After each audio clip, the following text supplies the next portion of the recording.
What's up, everybody? Welcome to the Artist Showcase Theater, 36 Chambers Tattoo Studio. And my guest tonight is Jay Hood Creative. Hey, man. How are you doing? Good. How are you? Good. So, I wanted to create a show that would showcase artists in the community because there are quite a few of us. Yeah. So I figured, why not?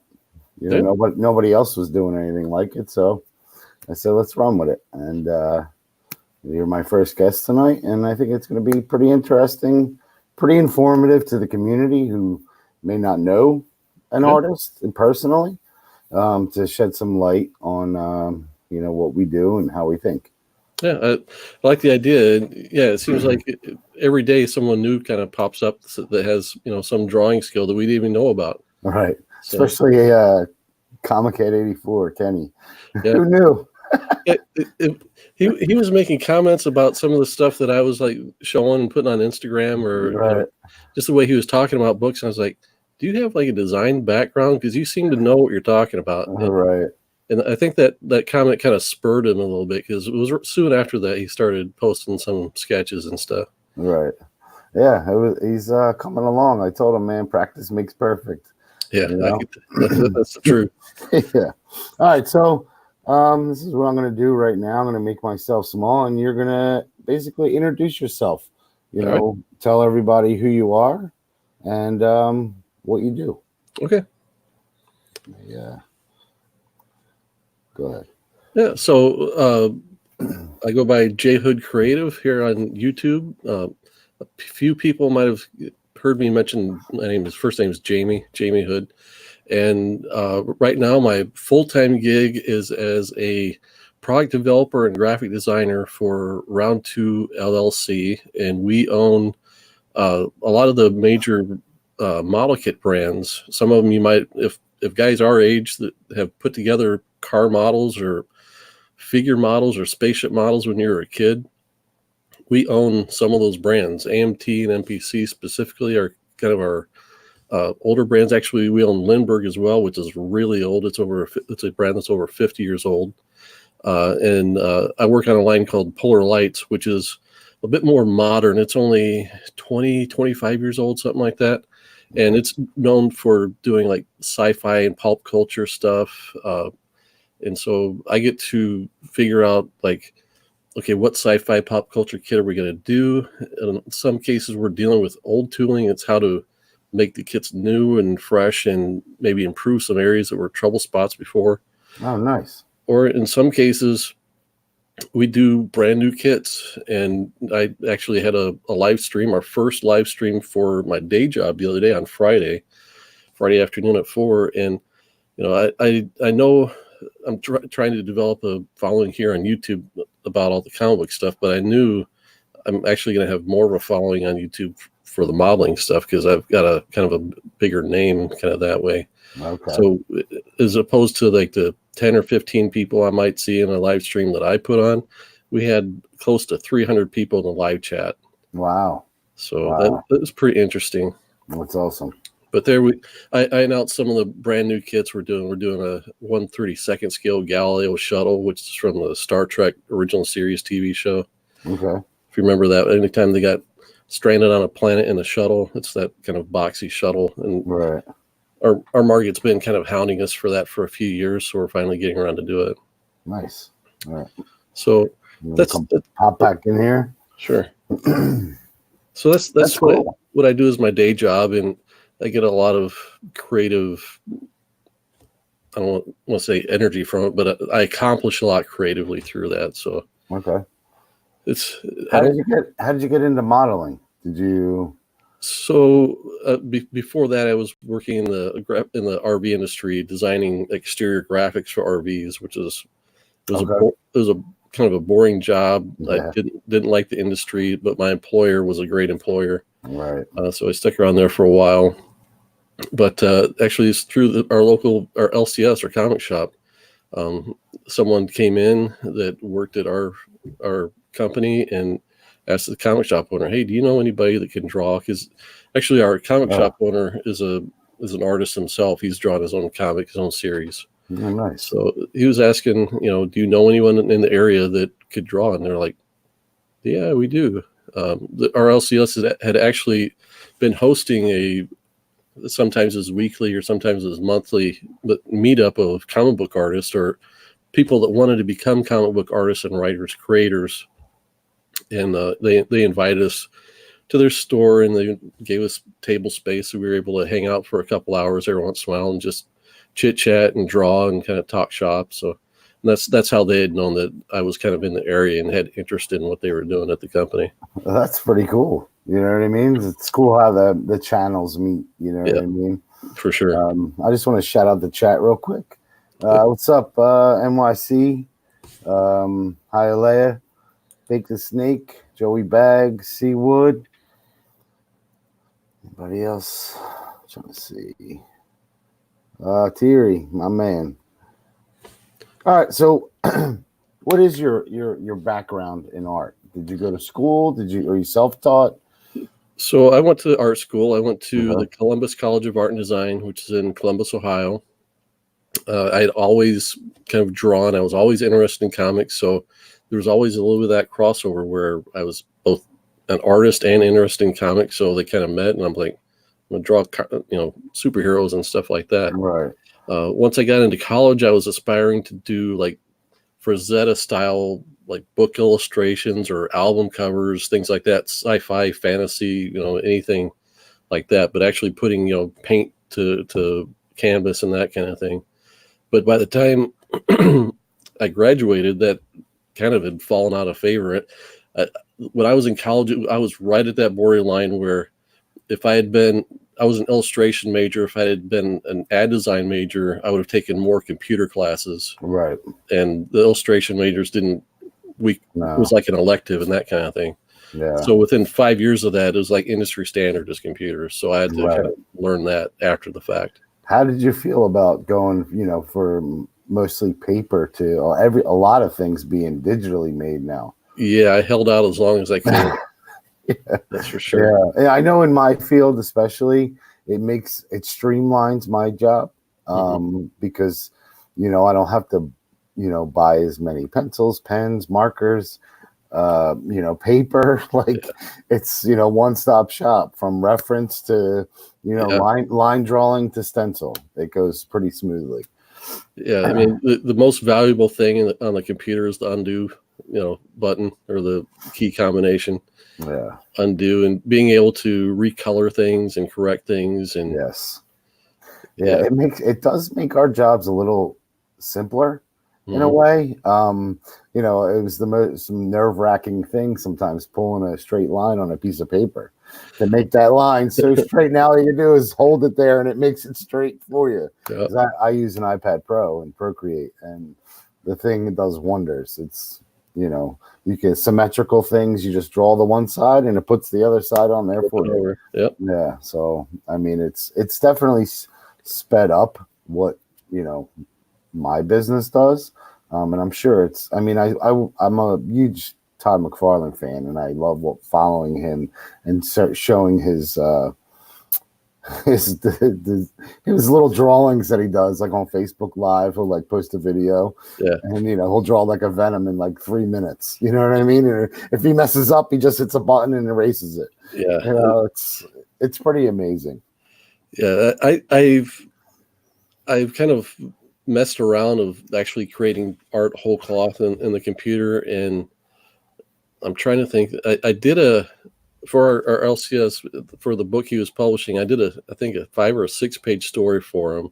Okay. And I'm trying to remember, I believe I drew it out, did the finished pencil on paper, scanned it, and then digitally painted it. And that was one of the few times where I kind of whole cloth painted in the computer. Yeah. I've done a lot of coloring with line art and stuff like that. Right. And given it a painterly look. Yeah. But in my day job, we do a lot of photo manipulation and things like that. Yeah. So I like to come home and not have to stare at a computer. It is true. It definitely is true. What's your favorite artwork to do? Like, what would you say is your favorite style?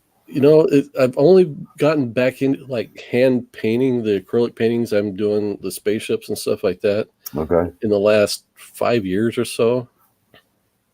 And before Okay. that, it had only been pretty much pen and ink and pencil on paper and stuff like that. Say, Mhm. The last 10, 15, or 20 years before that. Okay. So I've been basically just been either I'm drawing kind of comic book artwork or I'm painting fantasy sci-fi stuff. Oh, that's cool. So That's cool. Why did you go into art? Like, what drew you to it? yeah, so it goes back to kind of my spiritual or religious background of I believe God gave me talent. He gave it to me to be used to show that there's proof that there's God. So Right. I do what I do because I don't want to not use the gifts I'm given, I guess. Okay. That's basically what it comes down to. Yeah. That and it's fun. I mean, Yeah. So I said, if you, I love what I do. I don't work a day in my life. You know right. what I mean? Yeah. It's just it's fun for me. Like, I get to do different things every day, which is cool. So Yep. I don't really consider it a job. It's more of a lifestyle. You know what I mean? It's who I am. Yeah. I mean, there was I would say I went through what I call a drought where I got distracted by honestly video games, and It happens. I didn't do serious art for years, Mhm. and so here's where I was at. Out of college, I was doing this kind of coloring work. This is actually I've sold this to Comic Books Oh, NYC. nice. Let me blow you up. Sure. I want to see that. So I was doing this kind of work where Oh, nice. I wasn't drawing the line art. This line art was actually drawn by Peter Laird, one of the Turtles creators. But I was doing the coloring, and the coloring was all it was made to look. Let me see if I can focus there. It was made to look computer rendered. Right. This would have been in the late 90s. So right around when Image started doing all the computer coloring and all that kind of stuff. Yeah. So, but I didn't have a computer and I didn't know how to use it if I would have had it. Right. So this is all hand airbrushed. Oh, wow. As far as the color goes. So that's pretty cool. I did this for a couple small publishers, and I did a few, like 3 or 4, I think, full color issues, and then I did a ton of covers. Okay. And so I did that for a few years, and then I got a PlayStation and Final Fantasy VII and Madden football, and I put all the art stuff to the side and just played video games for way too long. I mean, I finished Final Fantasy VII, and anybody that's ever done that knows it's 80 to 100 hours, something like that.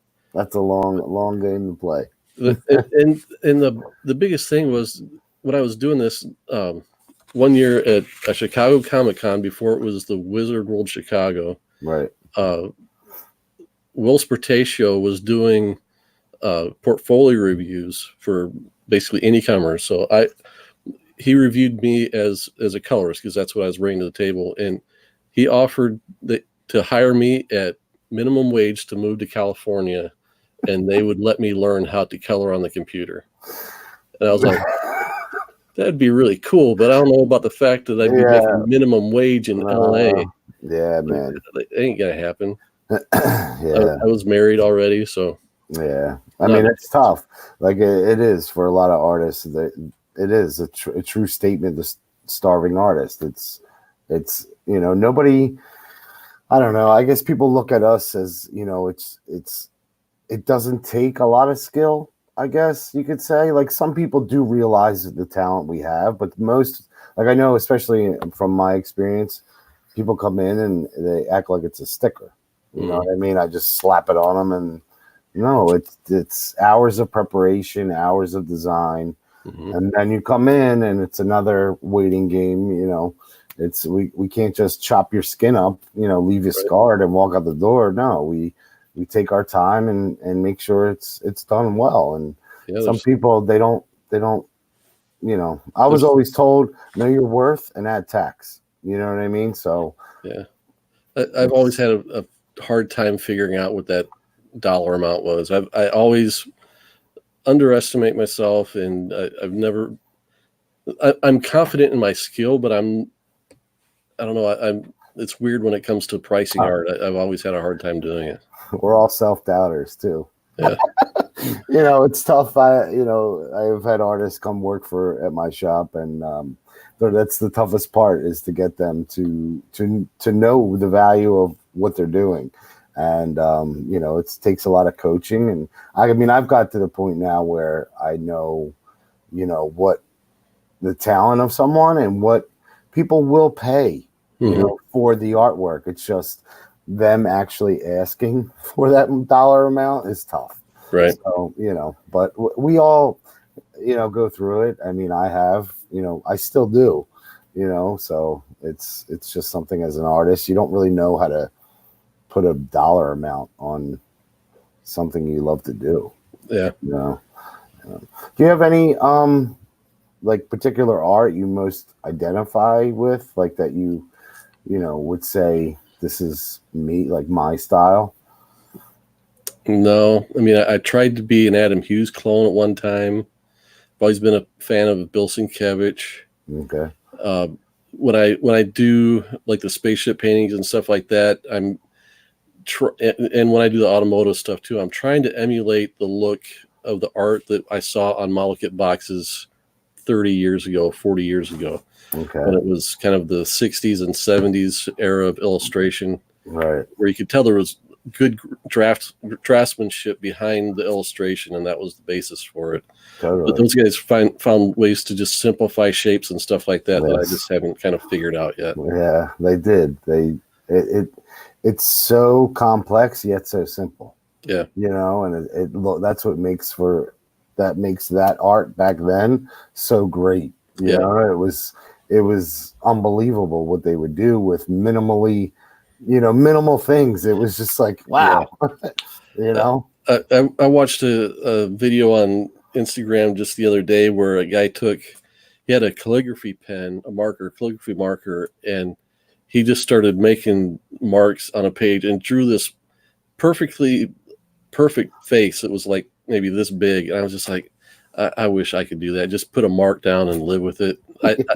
My favorite drawing tool is an eraser. I erase more than I actually draw. Yeah, I was a throwaway. Like, every time I messed up, I just crumple it up and start over. I don't know. It's just something, But the muscle memory from doing it time after time after time, it made it easy. I didn't think of it as starting over, because it was like already ingrained in my hand just to keep going. Yeah, I mean, I think there are different artists see they see their vision of what they want differently. I think there are some artists that are very special and can look at a piece of paper, imagine the image hidden in that white piece of paper, and trace it, and there it is. Mm-hmm. And then there are guys like me where I'm like, I hope I can get this right, and I do my best, erase, improve it until I'm fairly happy with the result. Do you do a lot of research before you attempt to draw something? I rely on reference more than I should. Me too. It's just nature of the beast. Yeah, I mean, I had a community member come to me recently and say, let's do a show where we sit down and we'll draw characters from memory. And I'm like, okay. First of all, I can't perform. I mean, I can't be like, draw, monkey, draw. I can't draw well under those circumstances. And B, I have to look at a picture of Captain America. I've seen him a million times. Yes. I'm not going to feel good about the drawing until I have a reminder of, okay, how thick is his belt? Right. And see, some people might be like, oh, well, it's easier for me. I know from what I do, it's basically you want to get your proportions and everything perfect. Mm-hmm. So, getting a basic outline of something and then detailing it out yourself. You know what I mean? So if I use a reference piece, it's only for maybe the shape of a head or an arm, just so I don't have to sit there over and over and over until it looks right. I mean, now granted, the iPad makes it a little easier to do that. But if I'm drawing something on paper, a lot of times, you know, I might use something as a reference just to see, you know, where his arm is, or, you know, it looks right Yeah. to the eye. But and then I detail it out myself. Yep.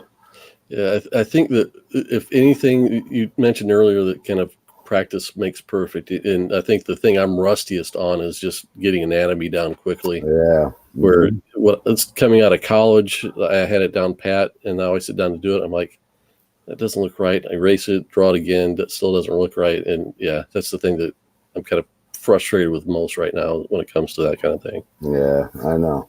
It's tough. If you're not doing it every day, it's you get rusty. You know, it's something that just happens. Mm-hmm. If anybody in the chat has any questions for Jay Hood, you know, shoot them in there and I'll ask them. Real off topic question. Sure. What superpower would you want and why?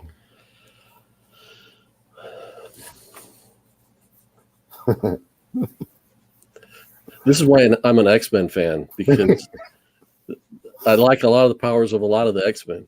Right. I'd probably it'd have to be between either flying or like Cyclops's optic blast. Okay. I think I'll go with the optic blast. Oh, that's different. Not many people would choose that one. Yeah. And it's just a matter of, you know, someone pisses me off. I just want to be able to blast them. Yeah. Now I know this can be a little bit of a tricky question, but I know as an artist myself, I find, you know, myself not liking a lot of the things I do. Mm-hmm. I'm my biggest critic. What do you dislike about your work? The fact that that I overwork things, that I can't keep it simple. And in almost every case when I'm doing like the big freelance jobs, these spaceships and things like that, I'll get to a point where I'm just really frustrated with where everything's at. And I know I just have to sit there and power through and pick at it and have faith that by the time I'm done, I'm going to be happy with it, if not at least satisfied with it. Okay, I got you. Yeah. So, but I mean, one of my favorite artists is Alex Toth, and he was the king of simplicity. You know, putting as few marks down as possible and conveying as much information as, you know, through minimalism. And whether it's him or basically any other artist I admire, like Mignola. I mean, Sienkiewicz, he overworks things all the time. But, yes. He makes it work, though. Yeah, exactly. And beautiful. Yeah. Hialeah wants to know how long you've been growing that goatee out. So I have not shaved my upper lip since my sophomore year in college, when I got a full head casting. They casted my head from shoulders up. Wow. That was the last time I shaved completely. And then up until 5 years ago, I had just a full short beard. But a few years ago, I started shaving it down to a goatee.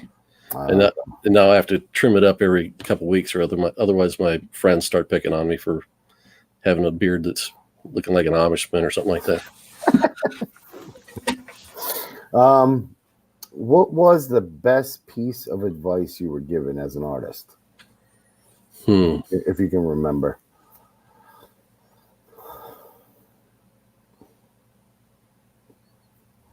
I know it's a little bit of a tricky question. Yeah, I can't recall like any like a sentence that someone said to me that really stuck with me, or at least nothing's really coming to mind. But it's just that sense of the work ethic to stick to it, improve your craft. I had a very influential illustration teacher in college. Okay. That he did a great job of forcing you to kind of just do better every time. and he had no qualms about you comparing yourself to someone else. He's basically, you don't let that piece of paper kick your ass, and don't let the guy drawing next to you kick your ass either. Right. So yeah, it's I think of anything, that's probably stuck with me the most, because it seems like every time I hear somebody say, "Yeah, I'm an artist," I kind of bow up. I'm like, "Oh yeah, you're an artist." Yeah, right. There's that quiet competition. Yeah. Yep. We have it in the shop between us. It's kind of like we're family and a team, but we're like, oh well, I could have did that better. and see, all right. Anytime I encounter a tattoo artist, though, I'm like, okay, you win. You're drawing on people, and you're not erasing. You win. You got my respect. That's funny. Yeah, it's funny. People, think they can draw, and they can immediately tattoo. And it's like, well, let me see. This canvas it bleeds, it swells, it moves, it fights you back as you're trying to execute a line. You know what I mean? Like it's not as easy as people think. I mean, in the beginning, it's very nerve-wracking. You know what I mean? That's why a lot of us practiced on ourselves before we actually even did another human being. Gotcha. Because we just wanted to make sure, we weren't putting someone in so much pain that it wasn't right. You know what I mean? Yeah. So, but yeah, I mean, there's a lot of guys out there who think they can do, what we do as professionals, and they're just scarring people bad. Yeah. And they come in and we try to, fix it up, recover it as best as we can. But sometimes they scar them so bad that it's like Braille. You'll the scarring on the skin is so bad that it'll come right through whatever we put on top of it. That's terrible. Yeah. I mean, of course, I run into lackluster, I'd call them technicians, I guess, in our industry. But yeah, it's a different story when a person has to live with what you've done to them. Yeah. Yep. Do you have any goals, like professionally? Like, do you see yourself like doing your job now until you retire, or? No, I'm in a quandary where I'm very comfortable where I'm at, but I know the industry I'm in is kind of dying quicker than the comic book industry actually is. Yeah. Where we look at the demographics of the people that build our products, and they're older than me. The median age is older than I am. And so I'm looking at, okay, I've got another 15, 16, 17 years to work. It's like, well, I don't know if this position's going to last that long. So yeah, I don't have a goal, but I should. I should have an exit strategy, and my wife's brought that to my attention a couple of times. Yeah, I mean it's tough, especially there's no 401k, and especially in art. You know what I mean? There's no real long-term retirement plan. Yeah. So, and I'm only 41, and I got aches and pains from leaning over, and my elbows starting to hurt, and it's like, man. It's rough. Yeah. So yeah, I mean, I've been doing all this freelance illustration work recently, but it's been really easy to come by because I kind of hire myself, or another designer in our company will hire me to illustrate like a car or something like that.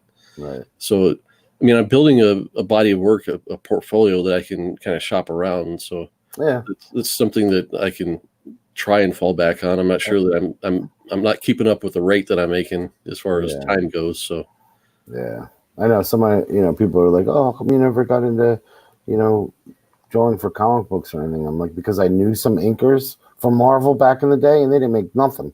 They had stacks and stacks of pages on their desk, and were making peanuts. You know what I mean? They had to do 500 pages in a week and make a couple $100. Yeah, again, it's coming back to, okay, you're starting with a white sheet of paper. As a comic book artist, you're starting with 22 sheets of white paper a month, and then you're just going at it month after month, and That's why I like to, I like doing the sketch covers and things like that, because tattooing, like, you do get stuck in a rut, like doing one kind of art in my mind. And that's why I like to do, different things. I'll paint once in a while. I'll build a model once in a while, just, paint it up. And, Mhm. I actually have I think it's like a 70 Barracuda or something that I have in pieces and all painted, ready to build. But yeah, I mean, it's just to keep the mind still going, because we don't really know what else to do. It's just how we're wired. And, but different mediums definitely help keep the juices flowing on the day-to-day things that, I have to do. And I'm sure you do too. Yeah. I mean, I used to do a lot of like sculpting, especially in college. We did a lot of sculpting work, and I haven't done that in a long time. But my girls are playing with Play-Doh now, so I'm like, maybe I should break out some Sculpey or something there once in a All while. right. Yeah, that's cool. Do you have any other art pieces handy? Yeah, let's see what I got here.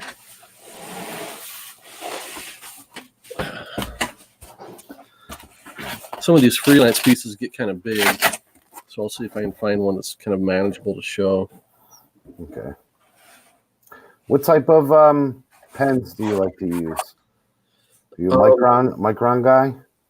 Or do you like the The ones I use are Micron like, but they're black. I can't remember, and they're India ink, so I'm not sure if they're the same as Microns or not. But they're the same type of small tip. Yeah, cool.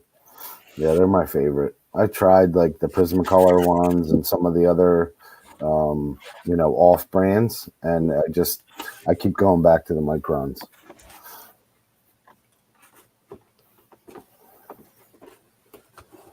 Now, when you do a lot of, like, if you were to color something, you use pencils, markers, paint? What do you like to So use? the freelance stuff I do is they're all acrylic paintings, and I do just a little touch up in the computer sometimes if the color's not quite right or something like that. Okay.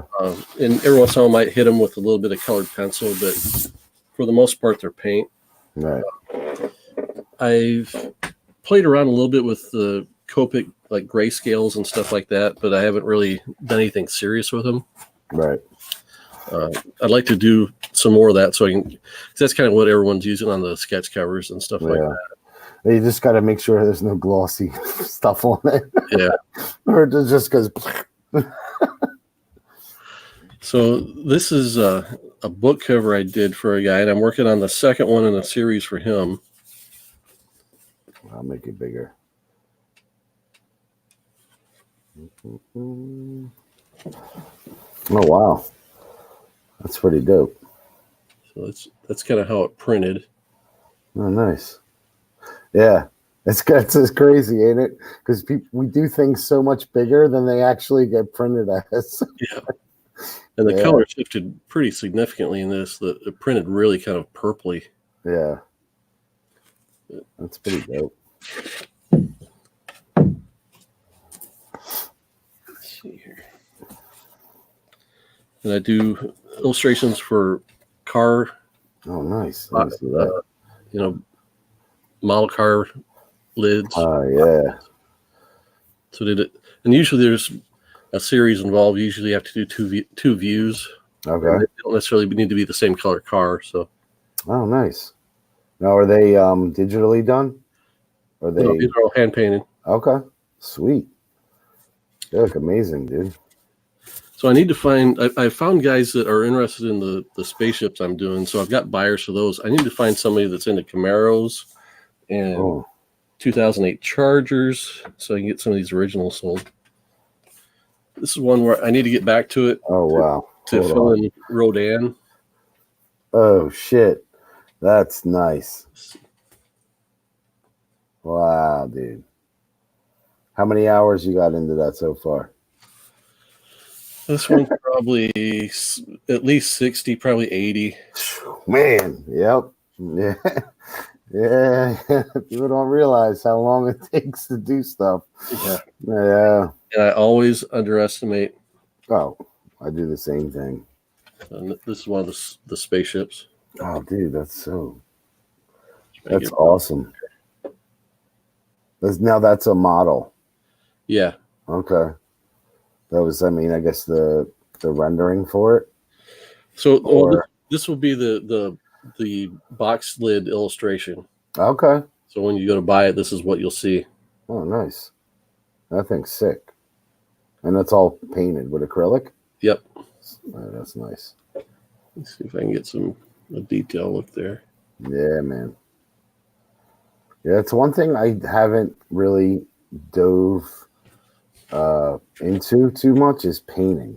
Like I dabble in painting, but you know, I've done some watercolor stuff and some acrylic stuff, but I haven't really.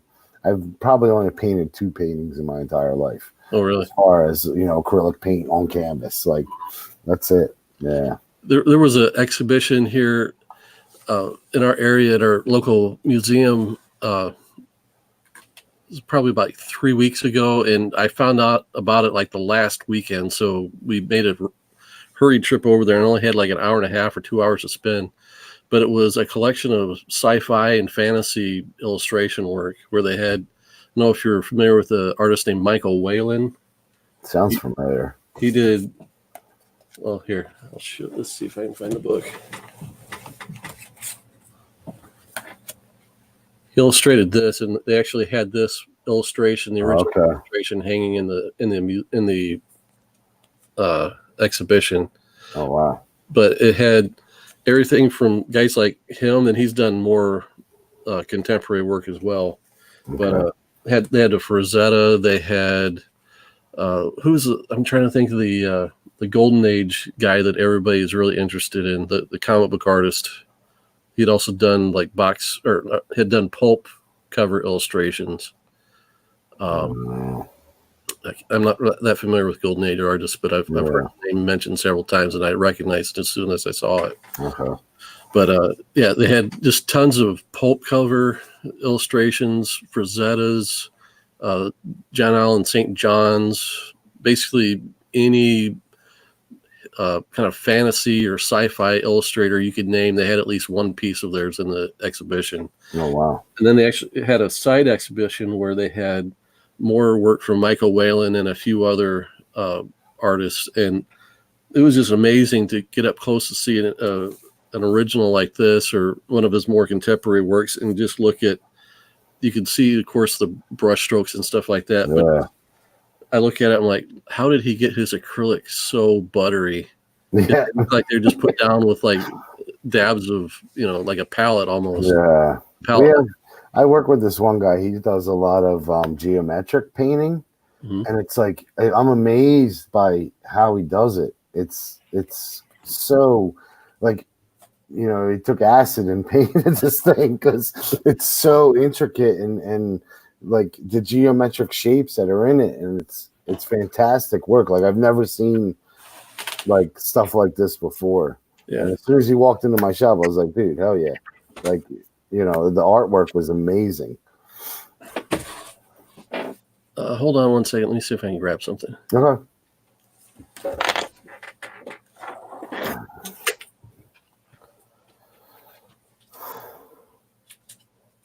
So what's going on in the chat? The art sandwich shop. I like that idea. Can I guest spot there, make sandwiches for you guys? That'd be kind of cool. Yeah. So this is the piece I showed on Instagram the other day. So I did the Discovery Bay pop-up shop, and yeah. I advertised it. I do. Anybody that bought $35 worth of comics from me, I did one of these, or will do one of these little sketch paintings. Okay.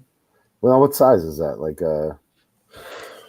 by comparison's sake, here's my cell phone. Okay.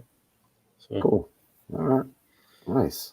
So that's fun, and I know I owe a couple people sketch covers too, so I need to get going on those. But the one thing, the lesson I learned was that if I advertise to sell, do art, as bonuses for buying a bunch of comics, I have to find the time to do some art. Yeah. So that is true. But, so do you when you draw things like that, you paint those as well? Yeah, all the color on this is acrylic. and the rest of it's just the a pigment like marker. Now, would you consider yourself a painter, or? I would just call myself an illustrator because I have the ability to use a variety of different techniques. Okay. But I just kind of default to painting because that's the most fun, I guess, and I think it has the most perceived value. If oil paint didn't have to be thin with solvents that would sink our whole basement, I'd use that just so it'd have a little bit more clout to it, I guess. Yeah. I'm fascinated by Perillo, dude. His paintings are amazing. Yeah. Now, is that oil? I think it is oil. Is he doing it? Is he doing real paint, or is he doing? Yeah. No, he's painting. Like, he'll paint. He brings a canvas to like a convention, and he will paint right then and there. Like, you know what I mean? Like, I mean, he's one of those guys I'd like to be. Yeah. yeah, man. His stuff is crazy. Yeah. I've never been. Like I said, I've never had the economy of my art that I would like, and I've never had the kind of the messy, erratic energy that like a Sienkiewicz gets, or guys like Dell'Otto and stuff. Guys like that get into their work where they've got a real frenetic going on, and but they paint their forms into to make it work. Yeah, they're pretty amazing guys. So yeah, this is my canvas now. This guy. This is what I paint with and draw with. I mean, the only time I get to draw with a pen and a pencil is on a sketch cover. But I mean, do you have anything else you want to share? Can anybody, you got anything coming up, or? I've got I do my live show on Saturday mornings at 10 Eastern, and we do those every other week. So I've got that coming up this coming weekend. And then we do a show called Issue at Hand, and we'll be doing that in a couple weeks here, and we're covering Nightwing 25. Okay. And with that, we bring in a guest, ask them what their favorite comic book is, and we talk about the guest and their comic book for an hour or so. Oh, nice. And it's just kind of fun to kind of break into it, and we try to delve into like the historical background of the comic, as far as if it had an impact on the rest of the industry or what was happening in the world at the time. Right. So we just try and look at it from all angles. Nice. So cool. Well, I appreciate you, coming and being my first guest on my first show. It's definitely an honor for me. Yeah, man, I appreciate it. Well, I'm going to ask you as a favor. I want to send this. I don't know if you could see it. This cover here, Justice League. Okay. All right. Every artist that's on my show, I'm going to ask just to do, maybe like a little profile of a Justice League member. I'm going to send it, out and pass it around, and maybe when it's all done, we'll auction it off for charity or something like that. I think that'd be kind of cool. That's really cool. Yeah. Yeah. But I appreciate you coming on, and thanks for everyone who stopped by in the chat. And I'm going to try to do it once a month, because I don't want to run out of guests too quickly. So more artists. If you're an artist, make yourself known. Right. So I'm going to try to do it once a month, but I had a blast, man. This was cool. Yeah. Thanks again. It was definitely fun. Look forward to seeing your next episode. Thanks, man. I appreciate it. All right. Thanks for coming out, everybody.